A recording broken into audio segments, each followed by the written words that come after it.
essa semana começa a temporada aí de divulgação de resultado, né? Nos Estados Unidos está começando também, os principais bancos vão estar falando na quinta-feira, vão estar divulgando na quinta-feira, mas no Brasil, a empresa que vai estar começando aqui a divulgar resultado vai ser a Camil, cara. Então eu resolvi gravar esse vídeo para mostrar como é que eu me preparo, o que que eu olho o balanço anterior, eu olho o gráfico, os cenários que eu estou olhando, qual o ponto macroeconômico que eu estou olhando, taxa de juros, inflação, dólar, o que que eu vejo para tomar minha decisão, e eu vou te mostrar como é que eu opero, como é que eu posso ganhar dinheiro na alta ou na baixa da ação, não importa qual vai vir o resultado. Então bora lá, vamos ver esse vídeo aí, como é que eu me preparo, cara, como isso é feito. Bora!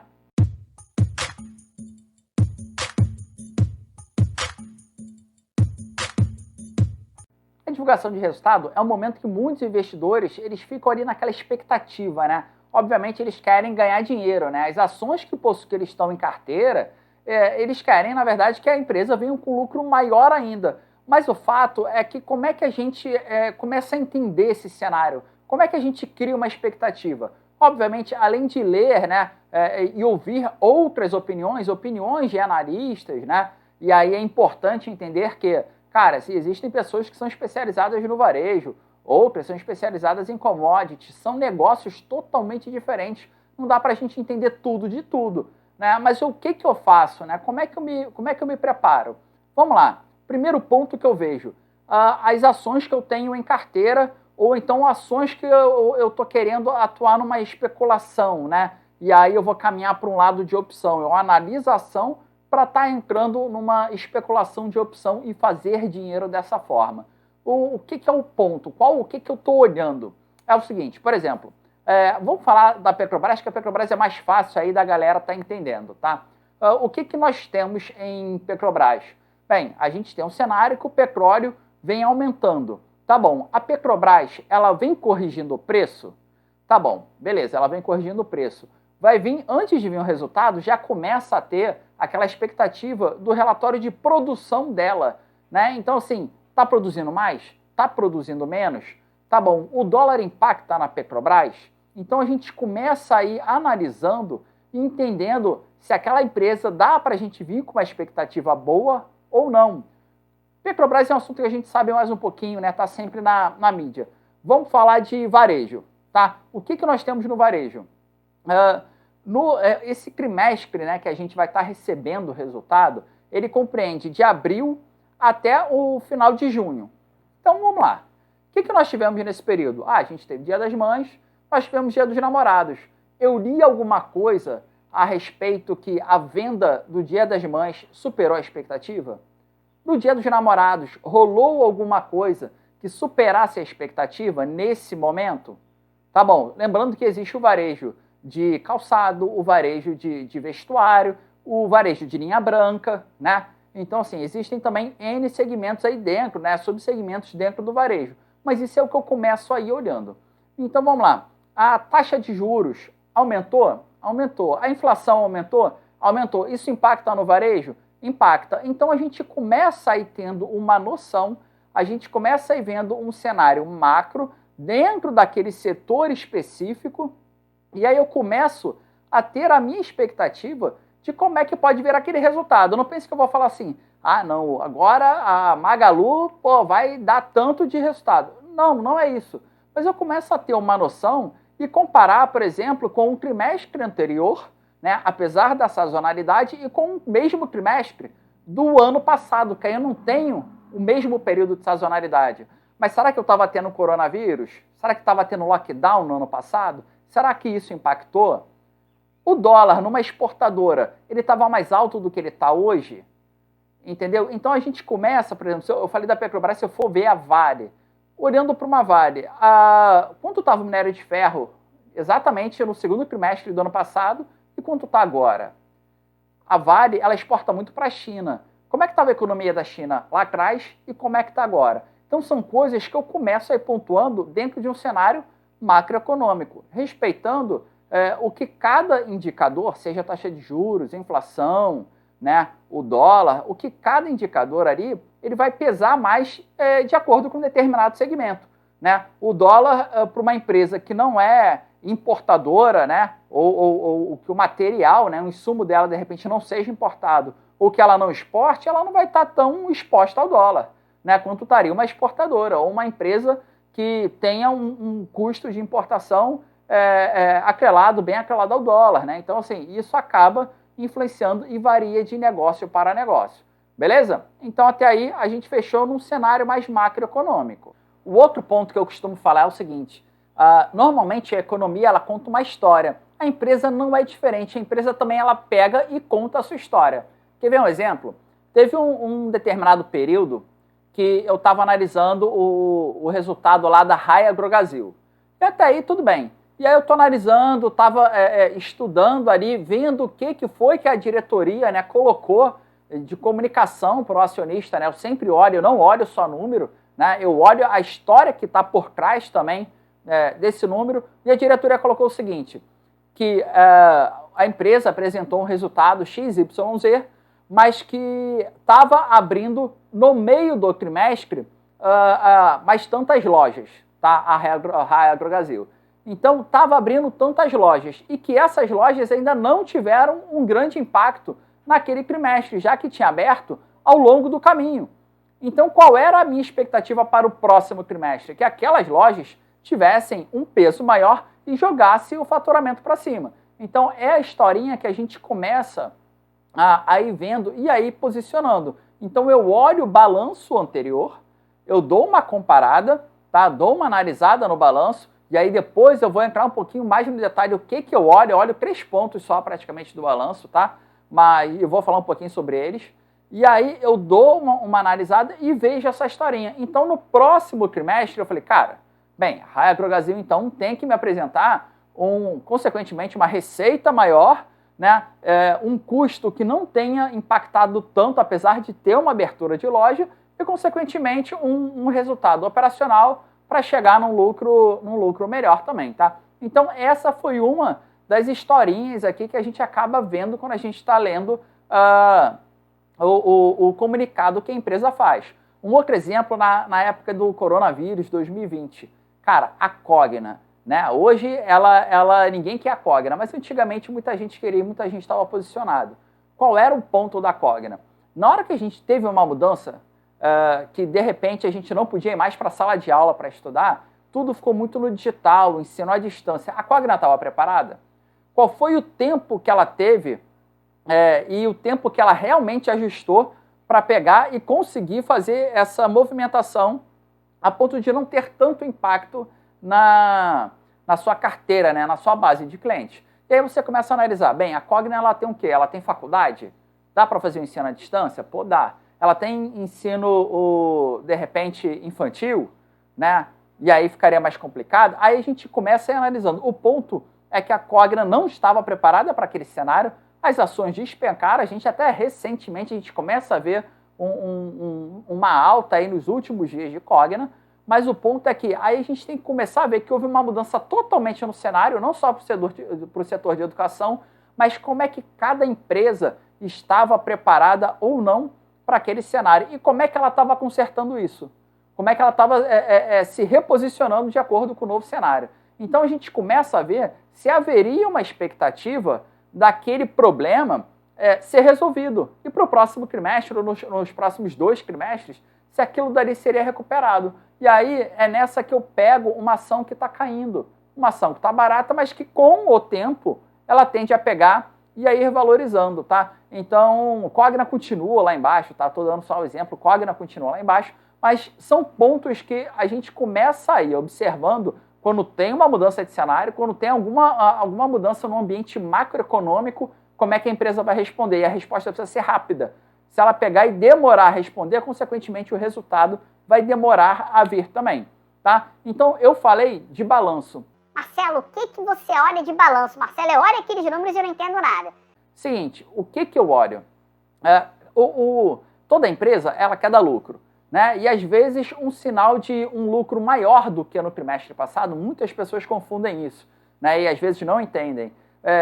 Que existe uma coisa na bolsa chamada o seguinte, sobe no boato e cai no fato. Né? É um jargão que existe na bolsa e às vezes você vem até com lucro bom, com bom resultado, a empresa vem com bom resultado e aí chega na hora da divulgação, a ação vai lá e cai. Por que que cai? Porque aquilo dali já estava precificado e os investidores estão realizando. Então, assim, não tem como a gente ter... pô, Marcelo, veio com lucro, então vai subir. Não é uma regra. Se fosse uma regra, as pessoas não perderiam dinheiro na Bolsa de Valores. E o ponto é o seguinte, nem todo lucro é bom. Esquisito isso, mas eu vou falar o porquê. Vamos lá. O que eu olho? Receita da empresa. Tá? E aí a gente tem a receita bruta, nós temos a receita líquida ali da empresa, mas no geral a gente tem uma receita que já dá para comparar com o período, com o mesmo período do ano passado. Beleza. Dentro desse esquema, né, é uma DRE, é uma demonstração de resultado do exercício. Dentro desse esquema, a gente tem várias linhas, tá? Várias linhas. Qual é o ponto importante que o Marcelo está querendo ver? É o resultado operacional da empresa. Quer ver? Vamos colocar aqui uma construção civil. Vamos botar uma construção civil, tá? Então, qual é o objetivo de uma construtora e de uma incorporadora, né? Uma empresa que faça essas duas coisas, construir e incorporar. Qual é o objetivo? É você pegar, construir uma casa, construir um prédio, né? Vender aquilo dali e ganhar dinheiro com isso. Beleza? Esse é o objetivo da empresa. Então, para que a empresa existe? Para esse fim. Então, é o resultado operacional. Tá? É isso que importa. Eu quero saber o resultado operacional dessa empresa. O que eu vou fazer? Na hora que eu estou olhando lá o balanço, eu posso pegar, tá olhando o balanço, aí receita, vamos supor, caiu. Aí eu tenho um resultado operacional, que caiu também. Só que às vezes eu tenho um resultado financeiro, vamos supor que aquela empresa chegou e falou o seguinte, cara, quer saber? Eu vou pegar e vou fazer um investimento aqui, vou pegar esse dinheiro, vou fazer um investimento, só que acabou que o investimento arrebentou. Vamos supor que eles tinham investido na bolsa. Vamos colocar dessa forma. Tá? Isso pode acontecer com qualquer coisa. Pode ser um incentivo fiscal, pode ser uma despesa que estava contabilizada que não ocorreu e aí isso incorpora como resultado financeiro. Cara, pode ser qualquer coisa, tá? Então, assim, é qualquer coisa que não seja operacional, que não seja o fim da empresa, o motivo dela existir.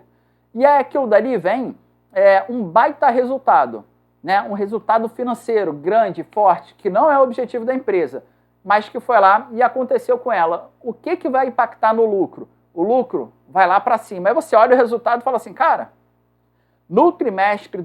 nesse mesmo trimestre do ano passado, a empresa, um exemplo, a empresa foi lá e lucrou 100 milhões.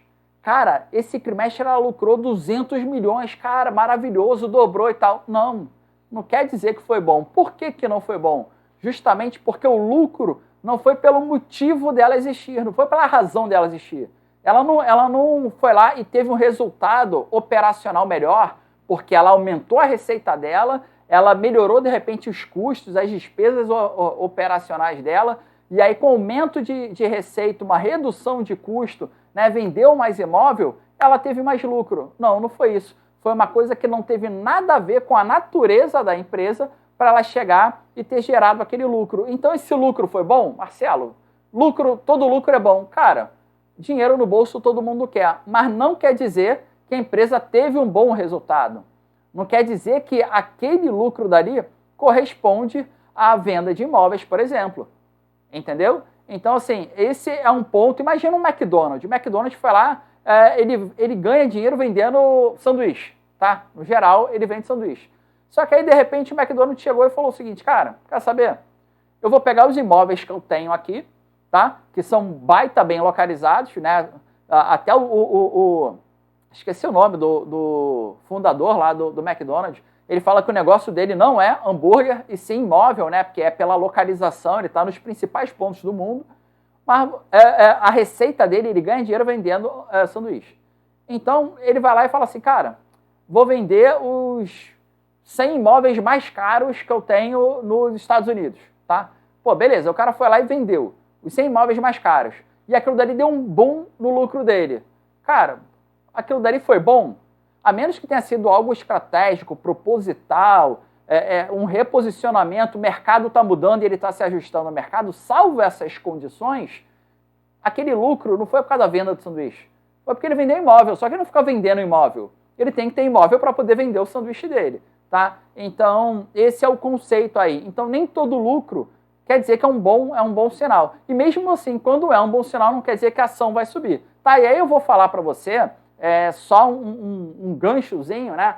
Como é que eu faço para ganhar dinheiro nesse momento de mercado? Marcelo, mas se der lucro e mesmo assim a ação não pode subir, como é que eu vou ganhar dinheiro? Eu vou te mostrar como é que eu ganho dinheiro através de opções, que eu não preciso saber para onde a ação vai, eu só preciso saber para onde a ação não vai, tá? E aí, se você quiser, coloca aí nos comentários, tá? Aliás, se você, cara, não se inscreveu no canal, se inscreve no canal, já dá um like aí nesse vídeo, tá? E coloca nos comentários, se você quiser, que eu fale sobre a operação, que é o quê? É como eu me posiciono a respeito das oscilações, especificamente no período de divulgação de resultado. Como é que eu faço? Porque se a bolsa subir, se a ação subir, eu ganho dinheiro. Se ela cair, eu ganho dinheiro. Tá? E aí eu vou falar a estratégia que eu uso, como é que eu me posiciono, como é que eu faço essa escolha da ação, né? Não é qualquer ativo que eu faço isso, tem alguns meandros aí que a gente precisa estar sabendo, tá?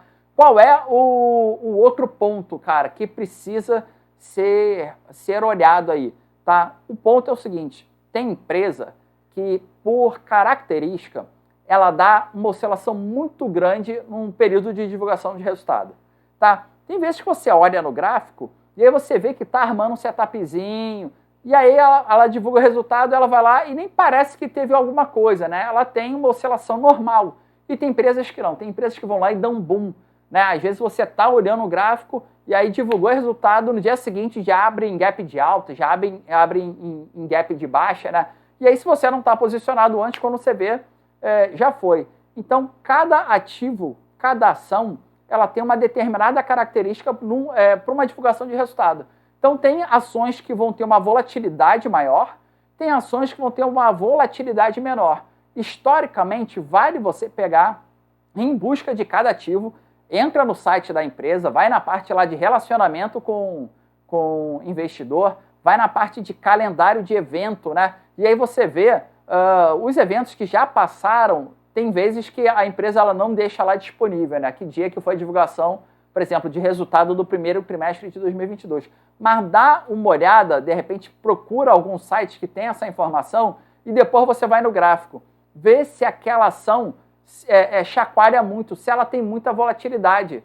Ou num dia antes ou no dia depois. Porque aí você começa a ver, inclusive, o risco que você assume. Porque numa dessas, se você está posicionado somente em ação, a ação abriu em gap de baixa e você está comprado, abriu em gap de baixa, por mais que você tenha o seu stop, a ação ela pula o seu stop e você fica com um prejuízo maior do que aquilo que você deixou planejado ali quando você entrou e analisou o ponto de entrada, o ponto de parcial, né? Qual seria o alvo da ação e, consequentemente, se ela viesse contra o seu limite de perda, né? Muitas vezes, numa situação como essa, o investidor perde dinheiro porque ela pula o stop. Então, cara, para mim, né, para o meu estilo operacional, para estilo como eu gosto de ganhar dinheiro na bolsa, correr para o mercado de opções, na minha opinião, é a melhor saída. E aumenta muito a minha chance. Eu vou ganhar dinheiro se ela subir rápido ou se ela descer rápido. E até aí, tá tudo bem. Quer dizer, ela só não pode andar devagarzinho no mercado lateral. Fora isso, é dinheiro no bolso.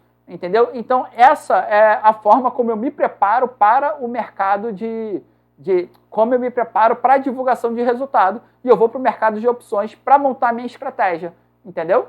Cara, então é isso. Revelei aqui como é que eu faço para me preparar para esse mercado, tá? De novo, se você não se inscreveu, se inscreve no canal, curte o vídeo, não entendeu alguma coisa, quer saber como é que é essa operação que eu te falei aí, cara, coloca aí nos comentários, tá? E é isso, até o próximo vídeo, me segue nas redes sociais, até o próximo vídeo, valeu!